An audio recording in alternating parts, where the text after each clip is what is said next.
Intensity of electric field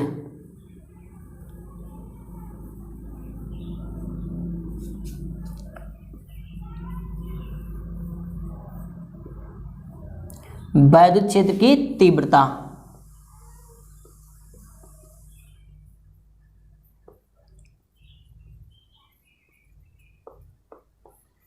वैद्युत क्षेत्र की तीव्रता। चलिए आगे बढ़ते हैं। देखें ये क्या होता है, इसको समझिए इस तरह से कि कोई आवेश है। क्या है? कोई आवेश है, इसको हम मान लेते हैं धन परीक्षण आवेश। अब कहोगे कि ये फिर नाम आ गया, लेकिन इसके पहले आप बताएं नहीं कि परीक्षण आवेश क्या होता है। चिंता काहे कर रहे हैं, इसीलिए नहीं बताएं कि आगे बताते हैं। अब जा करके आप लोगों को बता दे रहे हैं कि परीक्षण आवेश क्या होता है। परीक्षण आवेश, परीक्षण आवेश किसी क्षेत्र में किसी वैद्युत क्षेत्र में रखा वह आवेश, किसी वैद्युत क्षेत्र में रखा वह आवेश जिसके कारण कोई सोर्स जो चार्ज है, कोई स्रोत आवेश है, वह प्रभावित नहीं होता है, वह प्रभावित नहीं होता है, उसी को हम बोलते हैं परीक्षण आवेश। एक बार फिर समझिएगा, किसी क्षेत्र में रखा हुआ वह आवेश, ठीक है, किसी क्षेत्र में रखा हुआ वह आवेश जिसके कारण कोई स्रोत आवेश किसी प्रकार का वैद्युत प्रभाव का अनुभव नहीं करता या इसका इस पर कोई प्रभाव नहीं पड़ता, उसी को हम बोलते हैं परीक्षण आवेश। अब इसको जानते हैं किससे रिप्रेजेंट करते हैं, आप लोग तो जान ही गए होंगे, Q0 से रिप्रेजेंट करते हैं, Q0 से रिप्रेजेंट करते हैं। ठीक है, मुझे लगता है कि आप लोग समझ गए होंगे।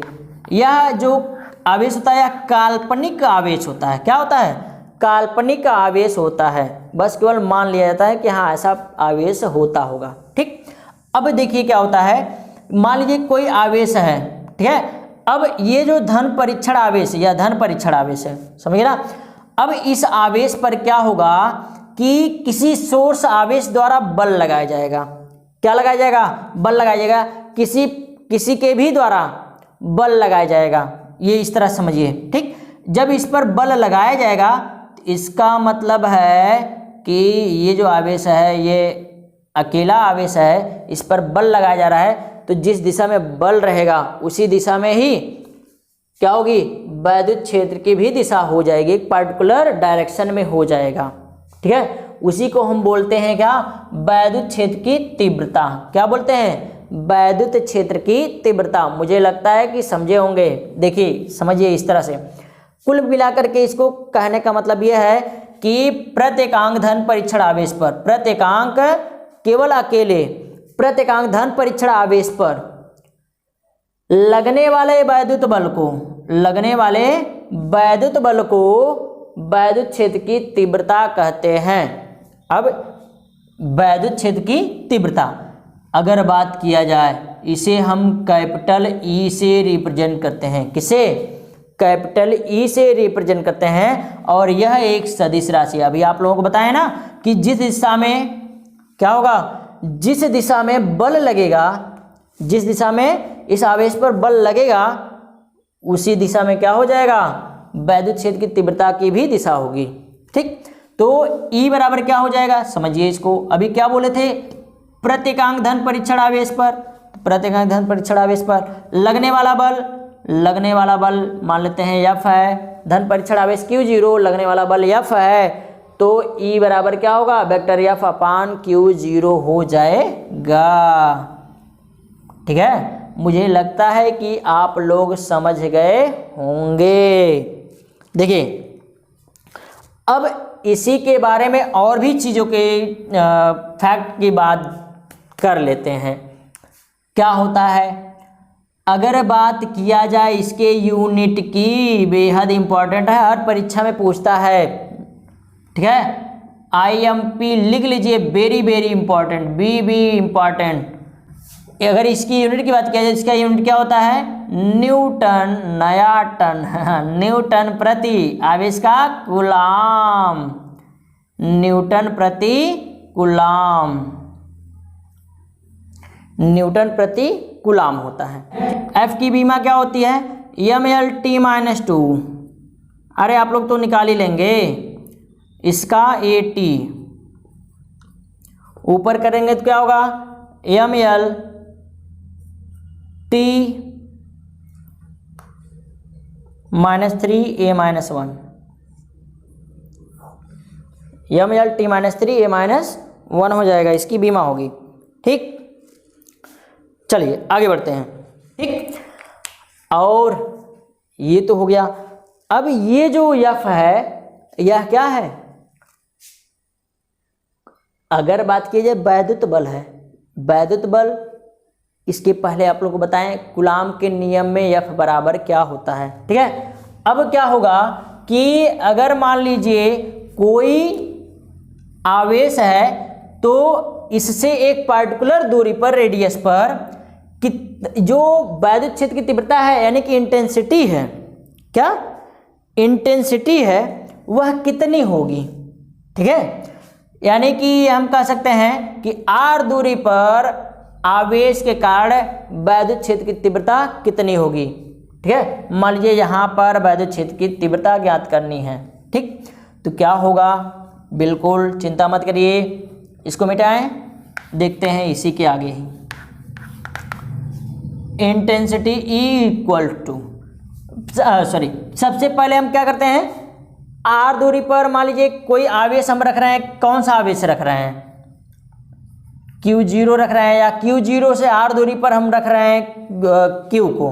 ठीक, तो दो आवेश इनके बीच बल लगेगा, वैद्युत बल लगेगा, तो F इक्वल टू 1/4πε0।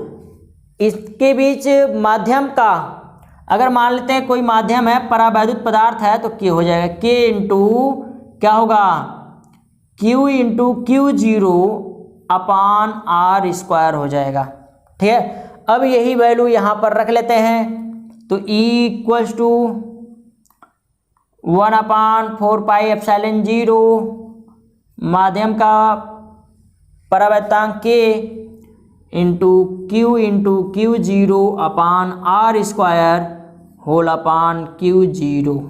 ठीक, Q0 से Q0 कट गया, अब बचता क्या है, ये बच रहा है E equals to 1/4πε0 K into Q/r² हो जाएगा।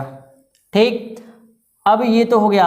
अब क्या है, इंटेंसिटी जो है यह एक वेक्टर क्वांटिटी है, तो इसी वजह से vector E equals to 1/4πε0 K into Q/r² unit vector R हो जाएगा। इसके पहले आप लोगों को बता दिए थे। ठीक, तो मुझे लगता है कि आप लोग क्या किए होंगे, समझ गए होंगे। ठीक है, और हाँ, यहाँ पर अगर देखा जाए तो ये जो K है, अगर ये आवेश वायु या निर्वात में है, किसमें, वायु या निर्वात में है, तो K के वैल्यू क्या रख देंगे, 1 रख देंगे, तो यहाँ से K हट जाएगा। ठीक है, अब देखते हैं कुछ न्यूमेरिकल इसी पर सॉल्व करते हैं। क्या कुछ न्यूमेरिकल सॉल्व करते हैं। देखिए, एक इलेक्ट्रॉन के आवेश के कारण 1 मीटर की दूरी पर वैद्युत क्षेत्र की तीव्रता की गणना करनी है। तो एक इलेक्ट्रॉन पर कितना आवेश होता है, एक इलेक्ट्रॉन पर कितना आवेश होगा, 1.6 × 10⁻⁻19 कूलाम होगा। ये किसकी वैल्यू हो गई, Q की वैल्यू हो गई। अब दूरी R बराबर कितना, 1 मीटर है। ठीक, तो निकाल लीजिए, एकदम सिंपल सा हो जाएगा। E इक्वल टू 9 × 10⁻9 E की वैल्यू, Q की वैल्यू 1.6 × 10⁻19 पूरे बट्टे 1 मीटर, तो 1 का स्क्वायर वही रहेगा, 16×128, 16×144, पहाड़ा नहीं आ रहा मुझे, 44 × 10 ज्ञाते, इसमें से घट जाएगा तो -10 हो जाएगा। ठीक, या अथवा ये कितना होगा, 1 अंक दशमलव इधर कर लेंगे तो यहाँ से बढ़ जाएगा, 1.44 × 10⁻⁹ या 1.44 नैनो। नैनो की जो बात है, नैनो, हाँ नैनो, ठीक। ये किसकी वैल्यू, ये न्यूटन प्रति कूलाम, न्यूटन प्रति कूलाम, ठीक है। इतना नैनो न्यूटन प्रति कूलाम हो जाएगा, ठीक है। चलिए आगे बढ़े। एक और टर्म्स इसमें देख लीजिए, क्या है, अगर मान लीजिए कि बहुत सारे आवेश हैं तो बल भी बहुत सारे लगेंगे, बहुत सारे जब बल भी लगेंगे तो इसका मतलब इंटेंसिटी भी बहुत ज़्यादा होगी। अगर इंटेंसिटी बहुत ज़्यादा है तब क्या होगा, ठीक है। भिन्न भिन्न इंटेंसिटी है तो क्या होगा, मान लीजिए एक है E1, E2, E3 कितने तक, En तक है, तो क्या होगा, ठीक है। अब हम क्या करते हैं, अगर किसी निकाय में, किसी बॉडी में इंटेंसिटी अलग अलग है, ठीक, तो उनका हम क्या करते हैं, सीधे सीधे सदिश योग कर लेते हैं। मान लीजिए कि उस निकाय का नेट इंटेंसिटी वेक्टर ई है, तो क्या हो जाएगा, vector E1 plus vector E2 plus vector E3 plus vector E4। आप लोग पढ़े ही है ना अध्यारोपण सिद्धांत, जिस तरह बल लगता है उसी तरह से इंटेंसिटी भी हो जाएगा, ठीक है, वेक्टर En होगा, ठीक है। तो मुझे लगता है कि आप लोग समझ गए होंगे। तो डियर स्टूडेंट, यदि आप इस चैनल पर नए हैं तो चैनल को सब्सक्राइब कर दें और वीडियो को लाइक कर दें और अपने प्यारे प्यारे दोस्तों में शेयर करना ना भूलें और सब्सक्राइब के बटन को प्रेस करना ना भूलें, ठीक है। दीजिए इजाज़त, तब तक के लिए धन्यवाद।